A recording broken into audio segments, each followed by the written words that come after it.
have arrived at your destination.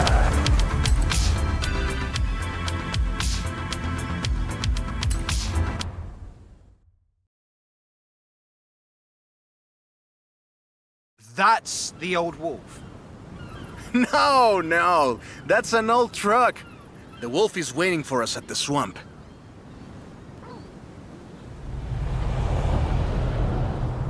Haley asked us to clear some debris, and I've got just the car. We need to get there first. Of course! Who do you think I am?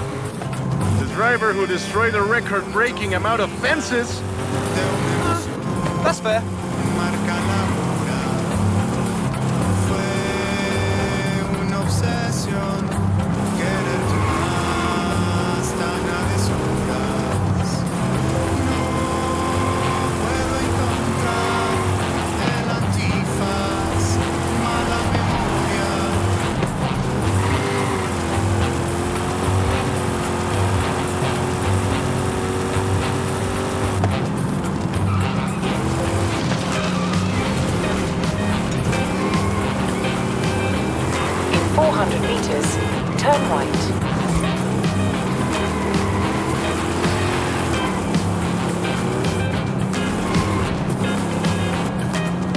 Turn right.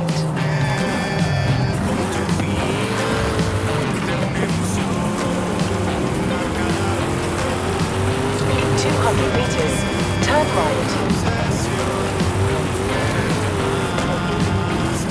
Turn right. See? Got it here in one piece. And gave me a few heart attacks. Careful there!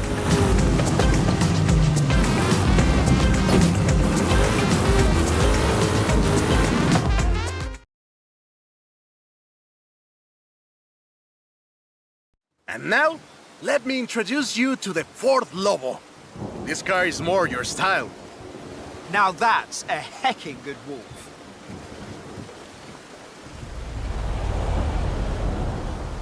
We call it Lobo here. Marketing in this country is outstanding. Let's get to work. See all that Russian stuff? Clear it out. What? No! It's not just an excuse to throw the Lobo around. It is just an excuse to throw the Lobo around. In the 90s, Ford decided that they needed to rebrand the F-150 for the Mexican market. And the name Lobo just has a real ring to it. They started using the badge in 1997, and the rest is history.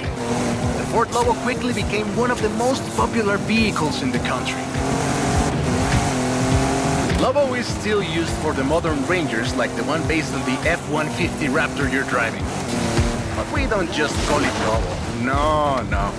We call it Lobo Raptor. So it's the same car?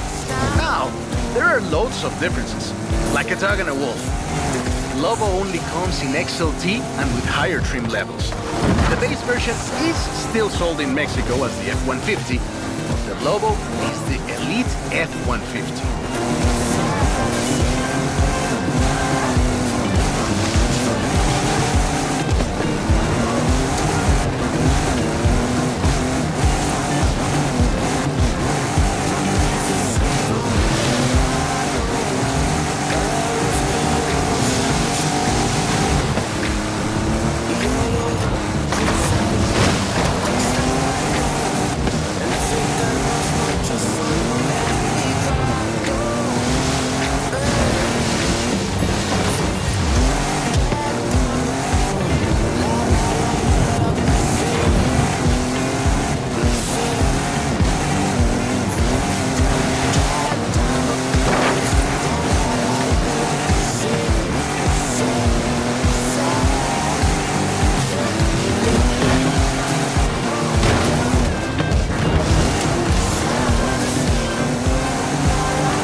job's done, and the scratches will buff right out.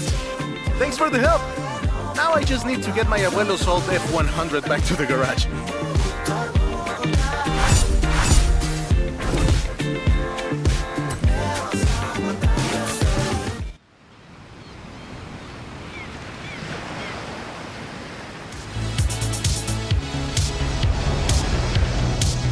I've got 1,400 horses and I need you to help with them.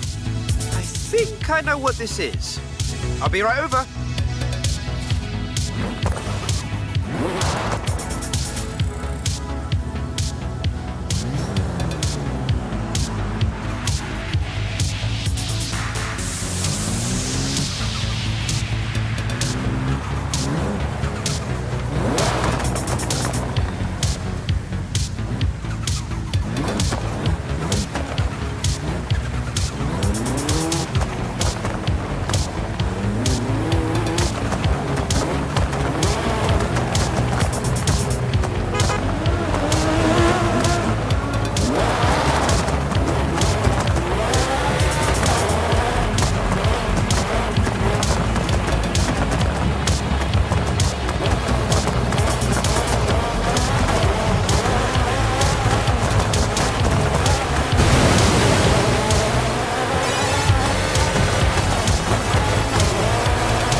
Ryzen arcade will begin soon. Why not say hello to the other drivers whilst you wait?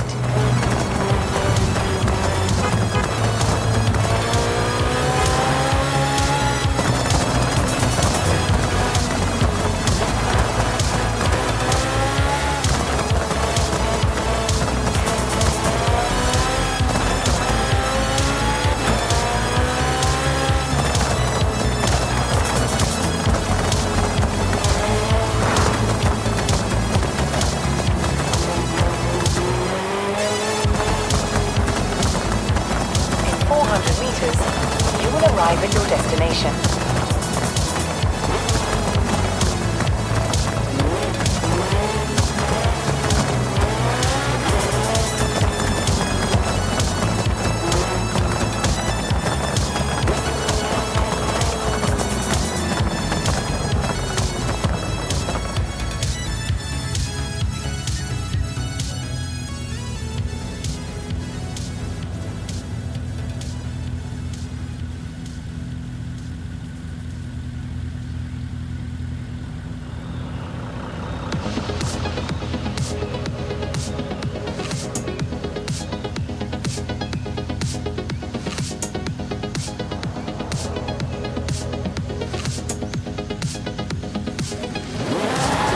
Arrived at your destination.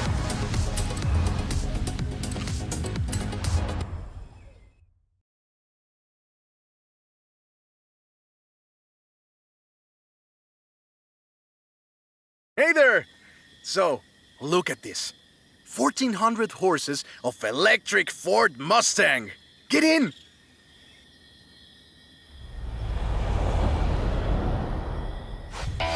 Let's take this down to the beach. Stick it in AWD if you like. There's some nice curves up ahead.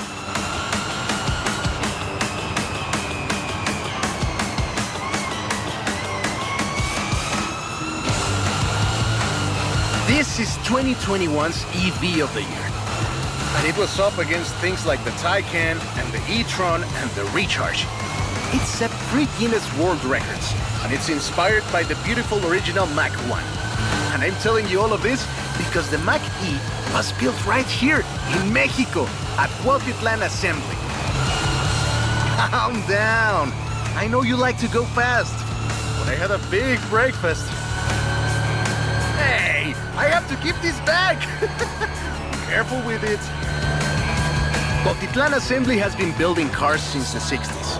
And more than 2.2 million cars later, we're sitting in an actual space machine made here in Mexico. Quite a journey from Cougars and Thunderbirds and F-150s to this. This isn't just a prototype. Cuautitlán Assembly does a range of options for the Mach-E. A 68 kilowatt-hour standard and an 88 kilowatt-hour extended range version.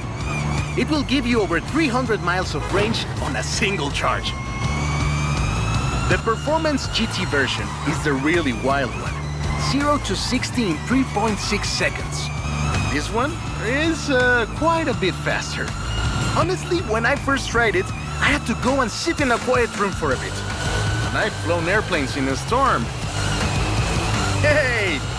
This isn't your Mach-E! Be careful with it! I have to give it back! Whoa! How do you make it go around corners like that? I'm really asking. It's wild tech. You can switch from all-wheel drive to rear-wheel drive at the touch of a button. And when you get into tuning, you can basically tweak every one of the 7 engines individually. It can make 1,400 horsepower and a ton of downforce at 160 miles per hour thanks to the Aero 2. So what you're saying is, not bad for something that weighs more than that F-150 of yours. Yes.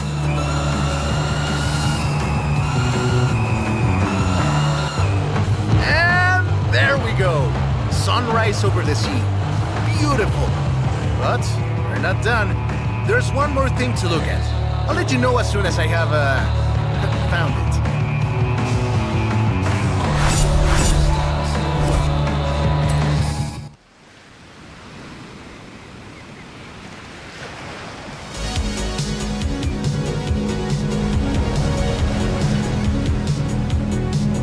Okay, this one will be epic. I found the Porsche Carrera. You know what that means? Racing? And what do you mean, found? In a barn, of course. And of course it's racing. Come meet me at Guanajuato.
mi amigo. I went to a drag race meetup last night and I talked to some mecánicos about the latest rumors. I think you're gonna like this one. In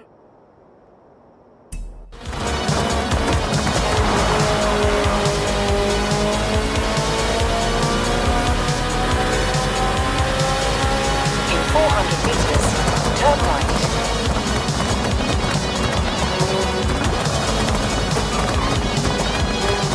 Turn right.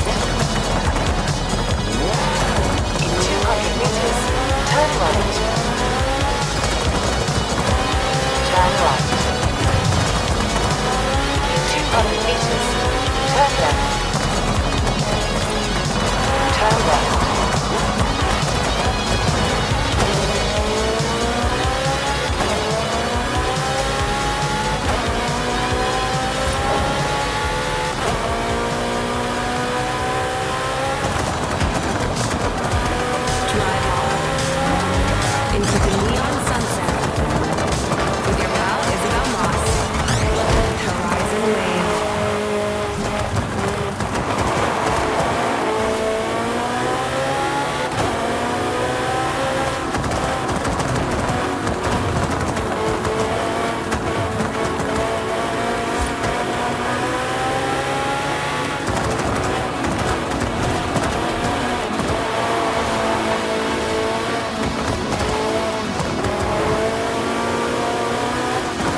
roundabout, take the second exit. At the roundabout, take the second exit. You have arrived at your destination.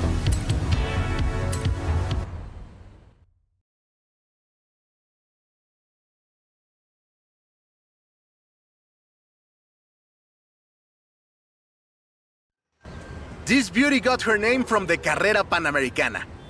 The races don't run anymore, but who can blame us if we take it out one more time? Right? Let's see what this car can do.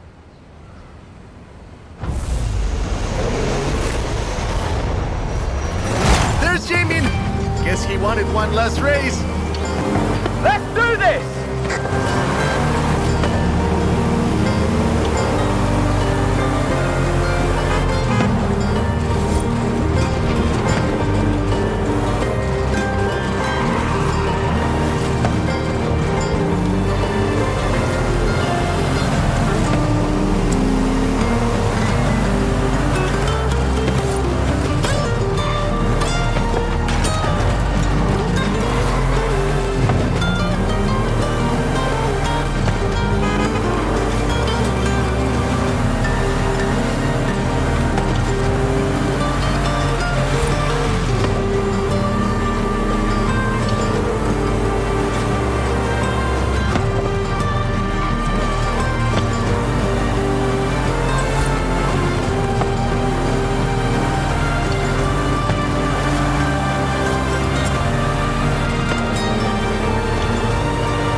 Race had 132 competitors, and everyone turned up.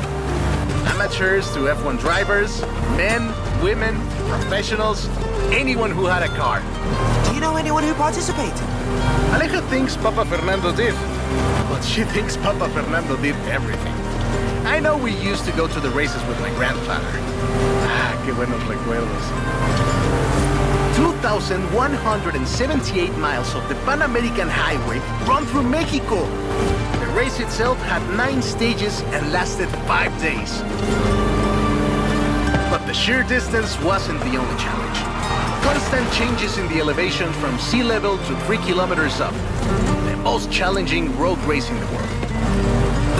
The winner of the very first Carrera Panamericana was Herschel McGriff, who drove an Oldsmobile 88 at an average speed of 88 miles per hour. There was no speed limit before 2012, and you'd see cars doing 180 miles per hour. Not that I know anything about that. The Porsche Carrera got its name thanks to Hans Hermann, who won the small sports cars category in 1954. He drove the Porsche 550 Spider, came 3rd overall. He was sick before the race, and his tires came off at the start.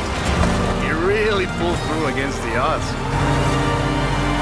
Porsche had 6 cars competing in 1954, and all of them made it through the end.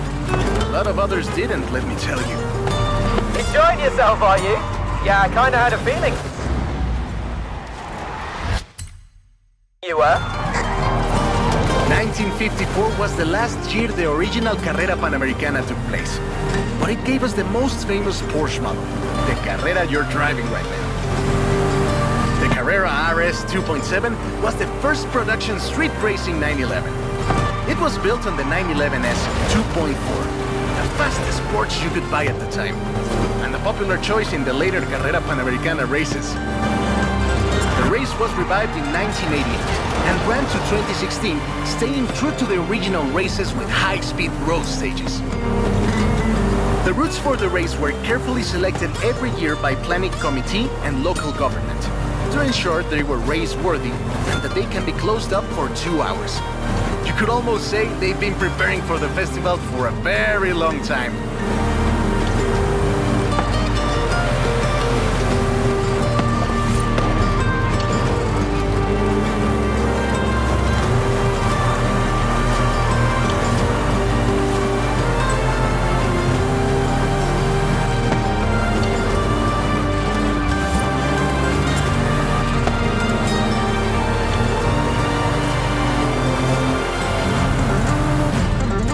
This is Jamin's exit. It's been fun, my friend.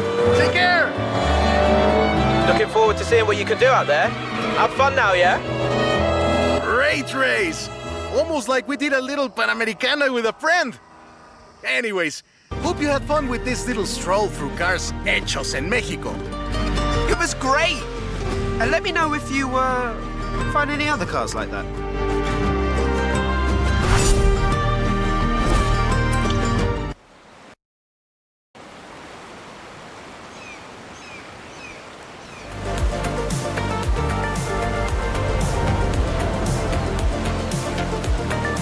Hey, Carl. Caught an editorial today. Horizon Hall of Fame shoe-in. I suspect Jamin wrote it, but he makes some good arguments. How would the shoe-in feel about another Horizon adventure? Thanks for the subtle hint, Haley.